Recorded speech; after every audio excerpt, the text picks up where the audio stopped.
पुराने घनी आबादी वाले मोहल्ले में एक छोटा सा घर था। वहीं सूरज अपने माता पिता और छोटी बहन रिद्धी के साथ रहता था। यह घर जमीन से पक्का नहीं था, लेकिन उसमें रहने वालों के दिल बहुत पक्के थे।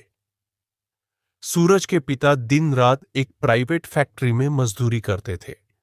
उम्र अब उनके कंधों पर भारी होने लगी थी, पर रोटी की तलाश उन्हें हर सुबह उसी फैक्ट्री तक खींच ले जाती थी। उनकी मां रसोई में पापड़ बनाती, सूखने डालती और मोहल्ले के किराना दुकानदारों को बेच आती। कभी कुछ पैसे मिल जाते, कभी उधारी चढ़ जाती। घर में कोई तंगी की शिकायत नहीं करता था, लेकिन हर दिन की 2 जून की रोटी एक संघर्ष थी। इसी संघर्ष के बीच सूरज का सपना था सरकारी इंजीनियर बनने का। सूरज की उम्र 19 साल थी।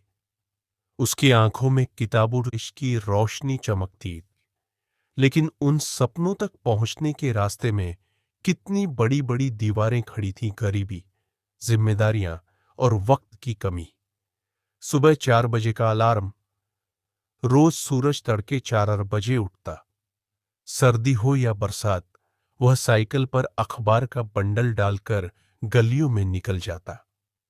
हर घर के दरवाजे पर अखबार फेंकते हुए उसके मन में यही गूंजता, एक दिन मेरा नाम भी इसी अखबार में आएगा। 6:30 बजे तक अखबार बांटकर वह घर लौटता, नाश्ता करता, फिर कॉलेज भाग जाता।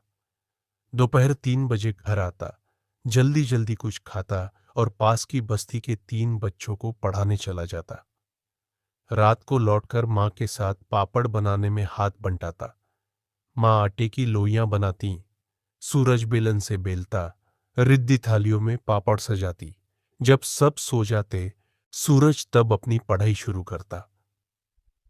कई बार नींद की थकान आंखों पर इतनी भारी होती कि किताब पर सिर गिर पड़ता, मगर अगले पल वह झटके से उठता और मन में कहता, थक मत सूरज, सपनों के लिए जागना जरूरी है। एक दिन सब कुछ और कठिन हो गया। सूरज जब सुबह अखबार बांटकर लौटा, देखा मां रो रही थी। पिता ने सिर झुकाए बैठकर बताया, फैक्ट्री बंद हो गई थी, उनका काम छिन गया और उस दिन से घर की आमदनी का एक बड़ा हिस्सा खत्म हो गया। अब पापड़ ही सहारा था, लेकिन पापड़ से महीने भर का राशन, बिजली का बिल, रिद्धी की किताबें, सब कुछ कहां चलता। सूरज ने तय कर लिया, अब अखबार के साथ सब्जी भी बेचेगा। अगली सुबह वह मंडी से सब्जी लाया। दिन में कॉलेज, शाम को बच्चों की ट्यूशन और रात को मोहल्ले में सब्जियां बेचना, यह उसकी नई दिनचर्या बन गई। अरे इंजीनियर बनेगा ये लड़का, सब्जी बेच रहा है। कभी कुछ रिश्तेदार ताना देते, इतना बोझ लेकर पढ़ाई कौन करता है। एक दिन उसका दोस्त विक्रांत बोला, भाई छोड़ दे ये सपना, इतना बोझ लेकर कोई पढ़ाई नहीं करता, देख कितने टूट गया है तू। सूरज कुछ नहीं बोला, बस चुपचाप सब्जी का टोकरा उठाकर आगे बढ़ गया, लेकिन अंदर से वह सच में थक चुका था। उस रात वह बहुत देर तक छत पर बैठा रहा, मन में उथल पुथल। क्या मैं हार जाऊंगा? क्या मेरा सपना सिर्फ सपना रह जाएगा? अगले दिन सूरज सुबह उठकर बिना कुछ कहे पास की पहाड़ी की ओर चल पड़ा। वहां एक पुराना शिव मंदिर था। मंदिर के पीछे नीम और आम के पेड़ों की कतारें थीं। वहीं एक बूढ़े महात्मा झुकी कमर और उजले कपड़ों में अकेले बैठे थे। उनकी आंखें बहुत गहरी थीं, जैसे उनमें सैकड़ों कहानियां छिपी हों। सूरज उनके पास बैठते ही फूट फूट कर रोने लगा। मैं बहुत थक गया हूं बाबा, कितना और सहूं? मेहनत करता हूं लेकिन हालात और बुरे होते जाते हैं, कोई रास्ता नहीं दिखता। महात्मा ने उसकी ओर देखा, उनकी मुस्कान में करुणा थी। बेटा एक काम करोगे मेरे लिए? सूरज ने आंसू पोंछे। हाँ बाबा।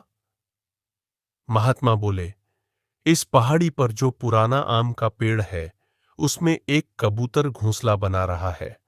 अगले 10 दिन रोज जाकर उसका घोंसला तोड़ना, कोई सवाल मत करना। सूरज चौंका। कबूतर का घोंसला? लेकिन क्यों?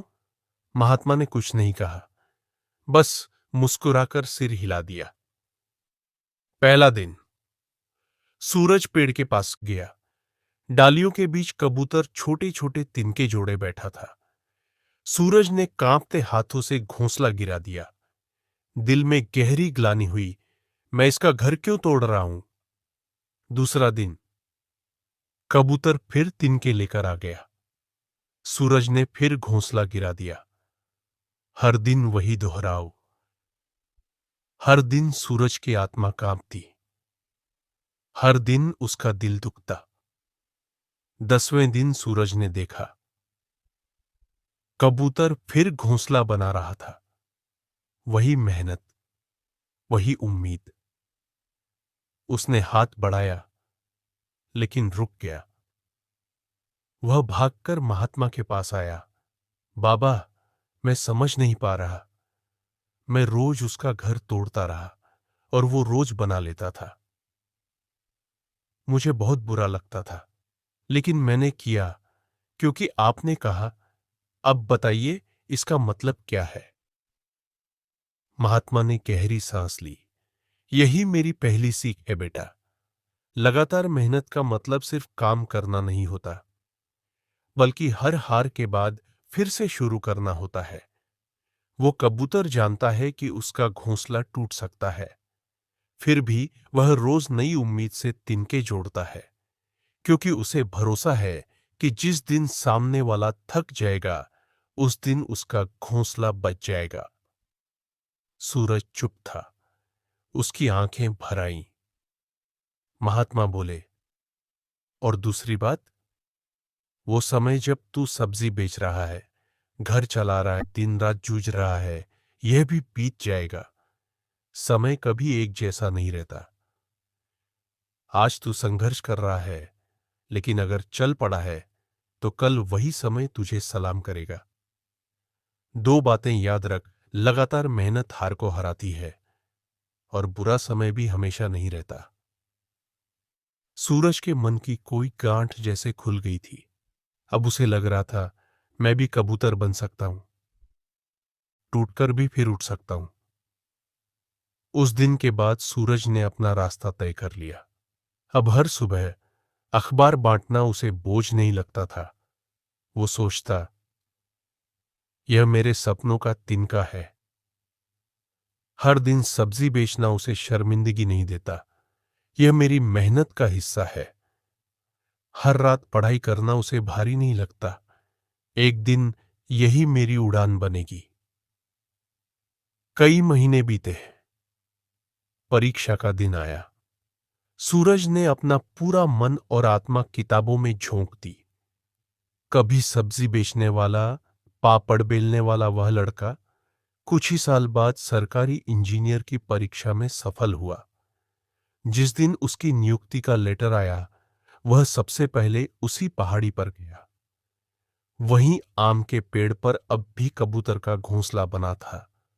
सूरज ने उसे दूर से देखा। उसकी आंखों में कृतज्ञता भर आई।